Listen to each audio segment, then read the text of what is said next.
Hi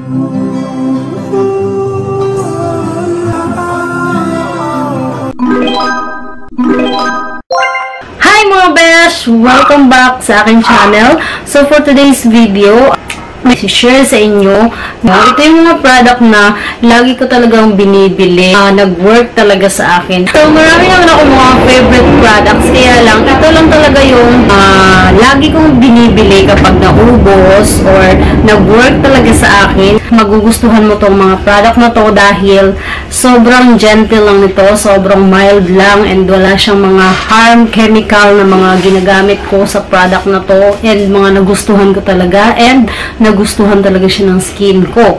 Nandito na rin ang aking mga whitening products. Kung gusto niyo malaman kung ano-ano ang mga ito, dyan lang kayo at dito lang ako, okay? So, start muna tayo pagdating sa sabon.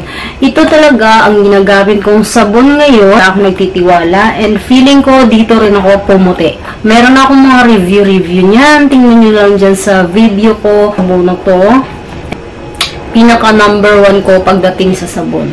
So, next naman guys, ito. Crystal White Skincare Whitening Toner. So, mabibili nyo lang to sa Lazada, sa Shopee. Nakatulong din to sa paglighten ng face ko, tapos naubos na. Bibili na lang ako ng para sa akin. And then, kaya ako naman nagustuhan to dahil yung skin ko kasi guys is sobrang dry talaga, and then maraming mga bumps dito. Tapos, meron din akong konting pimple, galing. Tapos, very gentle lang yung hindi siya matapang. Madali din siyang i-apply sa face, madali siyang i-glide. Sobrang, nagustuhan ko tong toner nila. Meron naman akong review dyan. Tingnan nyo na lang sa video. Naman itong, bibili nyo to. Nabili ko to sa Watson. So, kaya ko pang exfoliate ko lang sa aking katawan after kong magsabon ng mga whitening soap. Nagamit ko lang to guys. 2 times a week. Ganun lang ang paggamit ko sa kanya. Nagustuhan ko to mga besh dahil sobrang lambot nito sa skin. Tapos yung consistency ng product is watery siya. Liquid yung pagka-salt niya.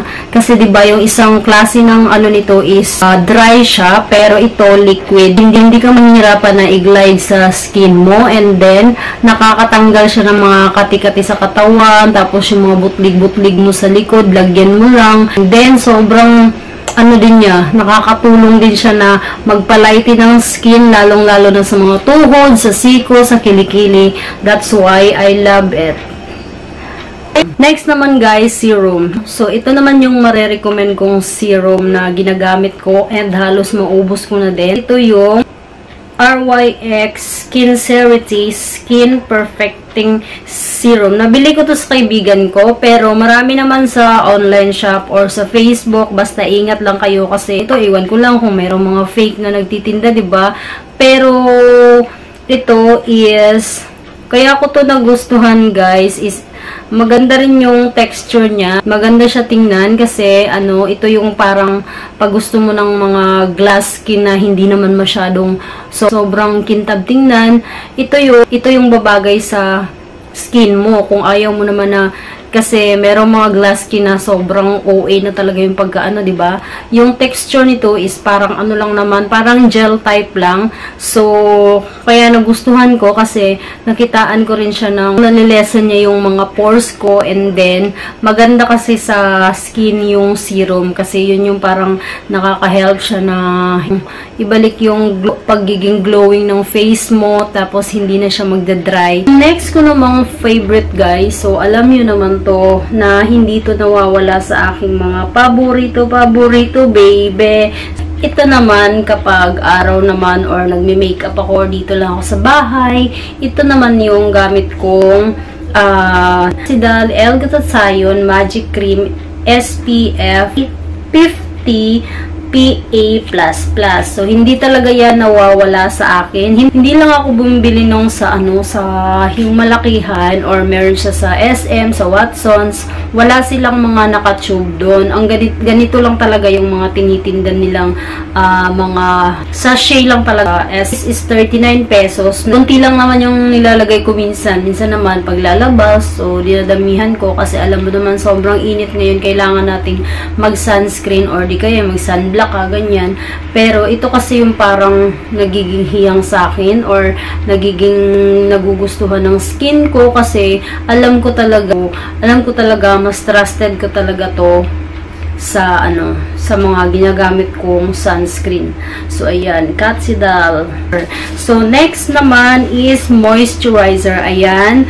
So alam nyo na talaga guys na favorite ko dahil yung mga sachet talaga ang kinukuha ko nito kasi hindi pa ako nakakuha ng mga ganitong eye white na nakaganon kasi parang feeling ko is parang dito ako mas natutuwa ako kasi alam ko na nauubos ko talaga yung product. Ito naman ang effect pang moisturizer naman to guys. Ang effect naman sa face nyo is para mawala din yung dry sa skin kasi kahit naka-serum ka na is kailangan, kung gugustuhin mo naman, kailangan meron ka pa din ginagamit na moisturizer dahil syempre para hindi drying ang ating face, na moisturize niya ang ating face. 21 pesos lang to.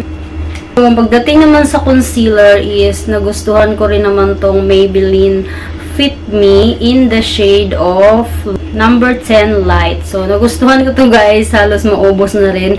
Ito naman yung palagi kong ginagamit kapag nagkikilay ako. Tapos, ito yung pinang-ano ko dyan. Tapos, minsan naman, magagamit mo rin kasi to. Kahit to guys, ito magagamit mo kahit wala kang foundation. Dahil maganda ito. Nakaka-ano siya, na minimize niya yung mga pores mo. And then, dito, kung meron kang mga dark circles dyan or dark under eye na nako-cover niya to. Pero ako hindi naman masyadong yung eye bag ko, medyo lang talaga dito banda, pero hindi naman siya, meron akong sa eye bag pero hindi naman masyadong halata. So minsan ko lang to ginagamit pang ganyan. Ang purpose ko dito is minsan ito na yung ginagawa kong parang foundation, ginagamit ko na siyang foundation and then mag lip tint na lang ako. Kaya nagustuhan ko to kasi pwede siyang concealer, pwede siyang foundation, pwede rin siyang pang sa kilay. So yung mga spot na yan, nako-cover niya. Comes to ito naman, sobrang nagustuhan ko tong blush on ng Careline. So itong Starlight Shine, yung tomato na shade. Bagay yun sa mga mapuputi guys. Pero na-realize ko habang tumatagal ko tong ginagamit is hindi lang siya sa mapuputi guys. Bagay din to sa morena kasi tingnan mo yung niya, sobrang pigmented to. Kung maghahanap ka ng blush on na mura and nagtitipid ka, ito yung bagay sa'yo. Ayan sobrang pigmented talaga niya guys. Ikaw ba naman, alam mo ba kung magkano lang to? 99 pesos. I think 99 pesos or 95 ko siya nabili. Kita uli ha. Ayan sobrang pigmented niyan guys.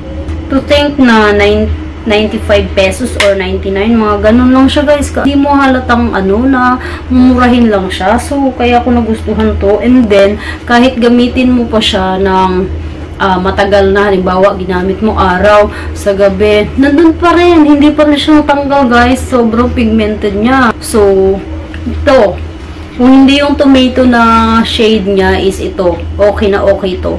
Sobrang pigmented. Next naman, itong same, guys, itong the same Real Gel Tint.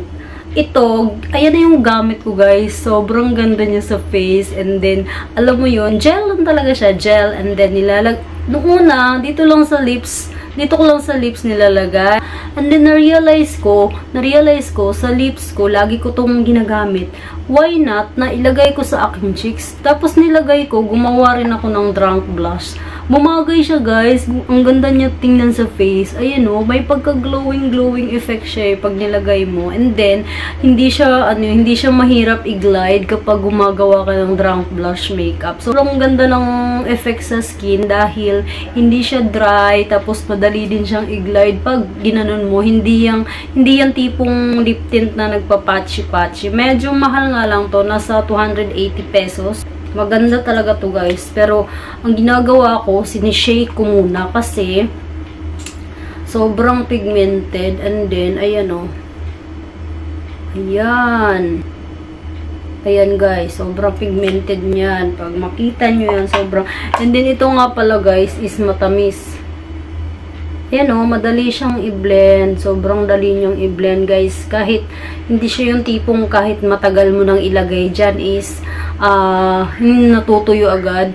Ito hindi. Kapag blend mo siya is, hindi ka mahihirapan kasi, gel type nga siya. Doon yun sa My Rotonda guys, bumili kayo ng mga original na ganito kasi, ingat din kayo kasi may fake din ito eh. So, mascara. Mascara ko ay walang ibang paborito ko. Itong Maybelline. Dalawa, tsaka yung isang Maybelline na hindi ko na lang sinali kasi para hindi na matagalan sa video. Isa yan sa mga paborito kong mascara. Itong kung ngayon, summer na. Ito yung maganda din tong gamitin for summer. Kasi, hindi siya yung tipong nagka-clump sa eyes. Yung kapag nilagyan mo is yung tip niya, hindi rin masyadong malaki. Tapos pag So, pangkilay. Bakit ko nagustuhan yung pangkilay na to guys? Kasi sobrang pigmented. Ito naman from Detail Makeover. Alam mo kung bakit nagustuhan ko tong pangkilay na to guys. Sobrang pigmented nito. And hindi talaga siya nabubura pag nilagay mo. Ayan o. Beden siya, diba? Tapos may spoolie na rin siya. Hindi ka mahirapan. Maganda din siyang iganon. So, nakita ko dito sa ibang vlogger So, paubos na to. Ang shade nito is light brown. Ayan. Ayan. Hindi siya agad-agad nabubura. Sobrang pigmented niya. Ang ganda niyang gamitin kasi kahit pa maulanan ka, nandyan pa rin yung kilay mo. Pack na pack pa rin. Sa isipin mo na lang yung price niya is mura lang. 119 pesos lang. Hindi ka bibiguin itong na to. Ayan na yan. Yung pangkilay na yan. So, kung maghanap ka ng pangkilay na medyo maganda-ganda, ayan ang yung gamitin, diba? Ayan. Pagdating naman sa lipstick, Pink Sugar Velvet Matte Lippy. Kaya nagustuhan ko tong lipstick naman na to, sobrang pigmented guys. Akala ko nung una hindi ko to magustuhan. And then, nakuha ko naman to sale, pero nasa 300 to. Nakuha ko ng 100 plus lang. Ayun yung shade nyo guys, oh. Sana pala kumuha ko ng ibang shade nito. Gustuhan ko to kasi ang tagal niya din mabura sa lips kapag kahit kumain ka pa, pumunta ka sa labas, ang tagal niyang mabura. So, sobrang pigmented din ito. I'm in the shade. Ang shade nito is Deja Vu. So, bagay naman to kahit naman maputi ka or morena is bagay naman. Babagay naman yan guys, hindi naman yan sa lahat ng bagay is hindi bagay. Ayan. Ayan. Sobrang pigmented nito guys and ang lakas niyang ang ganda nitong lipstick na to. Sobrang ang tagal niyang mabura kahit kumain ka pa nung kumain dyan. Yan yung shade niya. Ang ganda. Pero sana pala kumuha ko ng ibang shade niyan. So, ayan. Naman tayo. Pagdating sa lotion, alam nyo naman na hindi mawawala ang aking Glow-Tassi. Alam nyo guys, nagmahal na to ngayon.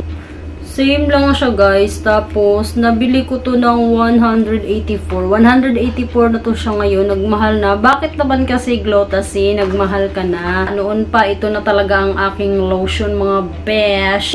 Diyan talaga ako nahiyang sa lotion na yan. Kahit nung nasa province ako.